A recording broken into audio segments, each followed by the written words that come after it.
नमस्कार मंडळी, मी आज दिग्रस येथे आलेलो आहो. तर मला इथनं तक्रार आलेली होती, तर जाणून घेऊया तक्रार नेमकी काय आहे म्हणून. तुमचं नाव काय? सुरेखा विनोद काय सुरेखा विनोद चव्हाण. तक्रार काय होती? मुलीचं काय झालं मुलीला?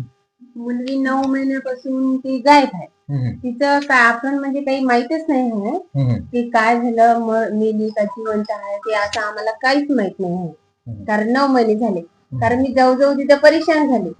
कारण आता मग तुमच्या माहिती भेटली की तुमच्याकडे आम्ही आलो, तर तुम्ही आता मदत काहीतरी आम्हाला करू शकता. आता तुम्ही पोलीस कंप्लेंट केली का? केली होती. पोलीस कंप्लेंट केल्यावर काय म्हणणं आहे त्यांचं? हो, तर ते फाईल त्यांच्याकडे देत आहे. म्हणजे असंच चालढकल करत म्हणजे आहे. उडवा उडीचे उत्तर देऊन हा, राहिले. उडवा उडीचे उत्तर. इकडे जा तिकडे जा. हो. किती दिवस झाले पोलीस कंप्लेंट करून? हो, तरी 9 महिने झाले सर. 9 महिने झाले. हो, अजूनपर्यंत त्यांनी दखल घेतलेली नाही. काहीच नाही घेतली. कारण ते आता गेलो ना, तर आता दुसरे सर दाखवते, नंतर गेले की दुसरे सर दाखवते. ह्या साहेबाकडे आहे सर. म्हणजे असंच चालू आहे त्याचं. त्यांनी काही चौकशी वगैरे करायला घरी आले? चौकशी काहीच नाही केली सर. होले हो करते तर आम्हाला पाठवून देते घरी ते सर.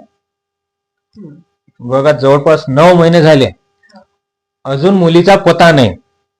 कंप्लेंट केली, पोलीस स्टेशनला चक्रा मारू मारू थकून गेले. पोलीस कर्मचारी तिथले उडवाउडीचे उत्तर देऊन राहिले. बघू शकता देवेंद्र फडणवीस साहेब, लाडकी बहीण, तुमच्या लाडक्या बहिणी गायब होऊन राहिल्या आहे, तरी तुमचं लक्ष नाही आहे.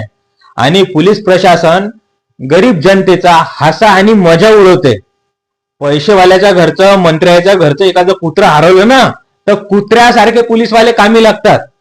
कुत्र्यासारख्या मोठे मोठे कर्मचारी कामी लागतात. पण गरीबाच्या घरची मुलगी जवळपास 9 महिने झाले, अजूनपर्यंत पत्ता नाही, तरी सुद्धा पोलीस कर्मचारी दखल घेत नाही किंवा कुठलीही कारवाई करत नाहीये. या प्रकारची परिस्थिती मला दिग्रस येथे दिसून राहिली आहे.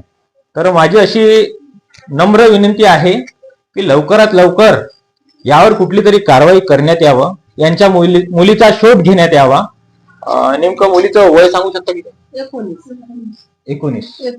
कुठनं गायब झाली काही? ते इथून माझ्याकडे 4 वर्ष झाली होती, शिकायला होती माझ्याकडे ते. तर 12वी फर्स्ट इयर झालं होतं तिच्यावाला. तेव्हापासून ती इथंच होती. तर तिचं लग्न धरलं होतं आणि तिला हुंडा बी दिला होता. लग्न ठरलं होतं, हुंकाचा कार्यक्रम पण झाला होता. पण ते 8 दिवस लग्न असताना ते गायब झाली इथं. बघा, स्क्रीनवर मी फोटो दिलेला आहे, मुलीचा नंबर दिलेला आहे.